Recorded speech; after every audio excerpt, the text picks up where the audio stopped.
Hey everybody, Ralph Havens here, and this is Giant. This is Giant. So I've been posting my stuff on my Beyond Limits group um, in general. So look for that mostly over there. But I wanted to post this on the main Facebook feed, and it's incredible the week that happened, and I think most people don't even realize what happened. And so I want to alert you to it and talk about something that I think is so important during these crazy times. It's crazy times, right? I mean, it is crazy, crazy times.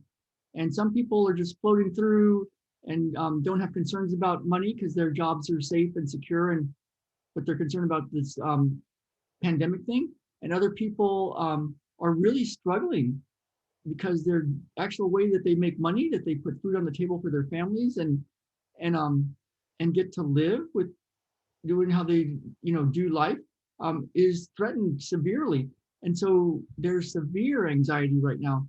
And no matter what is going on in your world, I think I've got something for you, because something really big happened this week, and I want to tell you about it and give you a way to navigate, if it's helpful, something that I found useful. And I think it's time for this.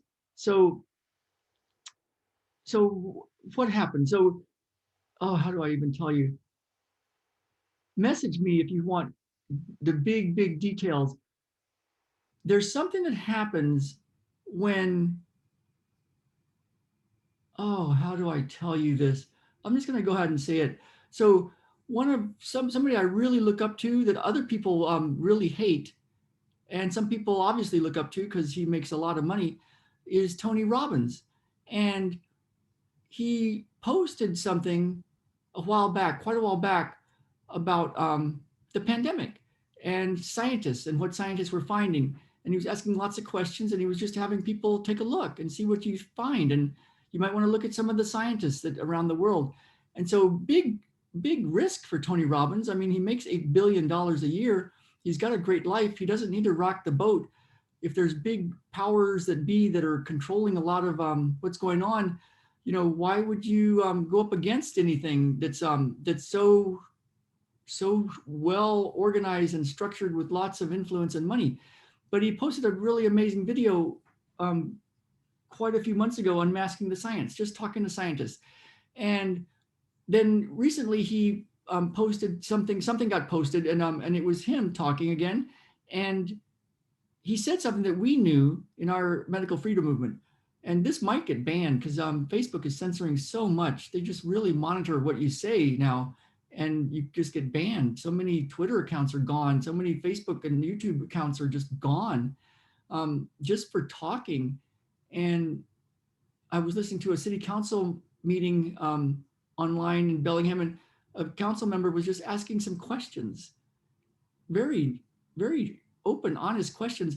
And the other city council member was saying, I don't like the way these questions are going. I think these questions are dangerous. And he wasn't asking to like kill people. He was just asking questions about the science and the policies. And yet there was a fear. You could just see the fear in these other council members of like, oh my God, he's going to talk about this. He's going to like, this is a dangerous question. And so what happens when an abuser does their thing? It's kind of like when I grew up with a very abusive stepdad, and I did some stuff that that kept things in place. Like you would think I would be like trying to get away from it and trying to do stuff to protect me and my sister and my mom, but instead I was following the rules, and I was really nervous when my sister would do stuff that was against the rules. She was a rebel, and it made me really nervous, and I would actually like it's like I would actually side with the abuser. and and I was just waiting to get the hell out. By when I turned 18, I was gone. But why did I hang in there and like actually side with the abuser? And so what happens is, when there's a time in life when you might come to a fork in the road, and you might be presented with new data. And the crazy thing is, if you've been under the influence of an abuser or an abusive situation with a structure in place that's been feeding information to you, you can stop questioning stuff, and you can start to follow in line. You follow the easy things to do first. It's like, no big deal, just do this little thing. No big deal, do this little thing. Just consistency and commitment to the group starts to come into play. And so then you're really invested in that model. And then even if data comes to light that it's like, oh my God, there's been a lot of fraud, we have some questions here. Those questions can make people in the group really, really, really, really nervous. And what they'll do is they will fight really hard to not let that person do stuff, because it's so dangerous to the group and to the commitments and to the consistency to keep things in place. And even if you know at that point that some things were false, that's when it really kicks in to keep the systems in place, because to go back would be devastating to realize what's been done. It's kind of like the Germans must have felt after they realized, oh my God, we were complicit in this whole thing, during the Holocaust. And so there's a thing that happens with abusers and with getting groups of people to be to take commitments and then be consistent with it, and then at all costs keep it going, and even in light of new data, don't change, to keep the abusive person in power, to keep the situation okay, because this is what we believe. It's too dangerous to think another way. So this week I got there was a video, and message me if you want, of Tony Robbins talking, and it's something that we saw months ago, actually about a month or so ago. We were looking at the Johns Hopkins site. That's the site that tracks a lot of stuff like deaths in the U.S. and all sorts of things around pandemic and all this kind of stuff. So we were looking at a very highly respected medical site and the CDC site. Jen and I look at that stuff every week, about 2 hours each. We study the scientific studies and the research and look at what the scientists are saying. We've been doing that for years about the vaccine issue, but ever for about a year now with this current situation. And so we've been just trying to get answers. And so we saw something really interesting on the Johns Hopkins site, and I'll just tell you, it was I think I'm going to just let you sit with it. So, because Tony Robbins talked about it really, really strongly, and he took a big chance. Because he's got a great reputation and makes a lot of money. And why would he want to upset these big powers? But he did. And he brought to light some stuff that's really amazing. And then earlier this week, Dr. Merritt brought something to light of some scientific studies that just blew my mind. And you know how it's like we're told, DDT was going to save the world from malaria, but then we found out it really hurt the birds, the eagles, and other animals, and caused lots of problems. But we thought it was right, and we used to think that breast milk was not as good as formula back when I was growing up. And doctors used to say that, smoking was good for pregnant women because it lowered birth weight and made easier deliveries. And these things were all told to us. We found out lead was bad for kids' IQ, but it took 10 years after the scientific community found that, 10 years to get it out of the gasoline in the United States. So there's been lots of stuff that comes to light. And it's really cool when we can change things, because one of the things I find is that if you just leave things as nature intended, you look at a forest and it doesn't need somebody to go tend the forest, And yeah, we want to live in a civilized world, but I think the more in line we can live with our evolution, with God, with how we're meant to live, it can be pretty cool. So some stuff came to light, and And I want you to have the chance to take a look at it.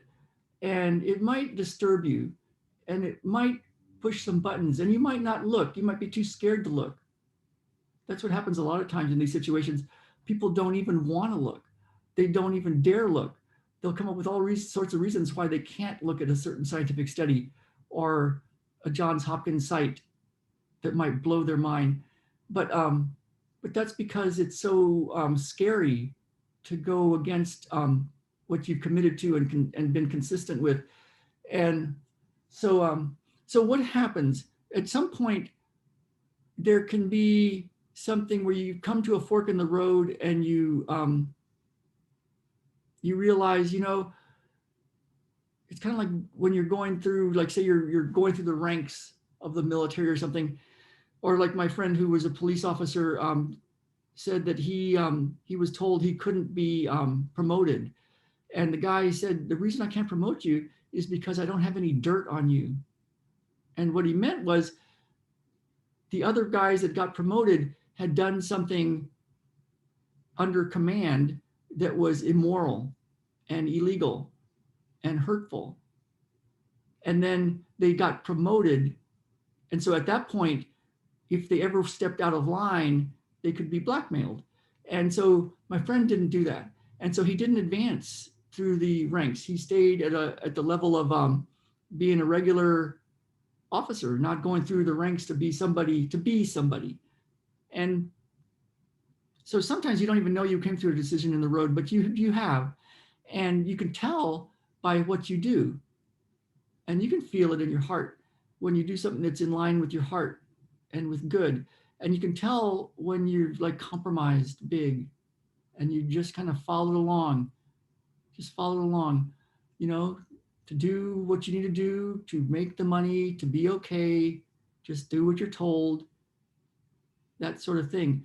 So but for those of us that want to that realize there is a fork in the road, and you can think, do I want to be somebody, you know, like make these compromises, do the good old boys club or the rules to get ahead, and knowing that now you've committed these things that you can be called on. So now you're part of this group, this inside group that is going to keep this structure in place, an abusive situation in place.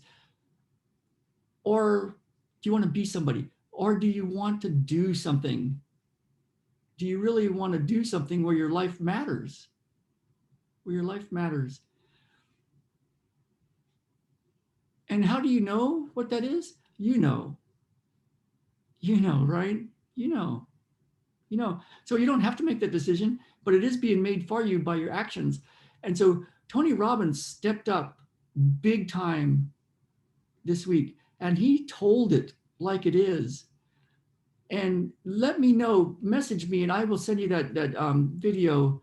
It's incredible. He already made one months ago, but it was more like Tony Robbins tends to do, very very produced well, and not getting too riled up about anything, just asking lots of questions. He came out very strong this week. And what Dr. Merritt uncovered with some research, some scientific research this week, is staggering. And so I think it's all coming together. I'm meeting with some people this week that are very high up from various areas, and it feels like we're connecting people, and there's a movement happening. And, you know, when you get to the end of your life, I wonder how it's going to be, you know, like, are we going to look back and go, wow, I did something. I did good. Or it's like, okay, I have a lot of prestige. I won accolades. And you can win accolades and do a lot of stuff, but did you compromise? Did you compromise? Were people hurt? Were people hurt because you were on this planet, or were people helped? So that's my message.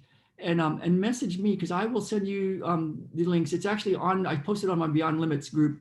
So we'll see if it gets to stay up there because of all the censorship. And, you know, we're taking chances. There's people in our family that I don't think really want to talk to us anymore. Most of them do. And, but yeah, how do we want to live? So that's the message. I got to go fix my hair. I got clients today. So I'll see you guys all later. Bye now.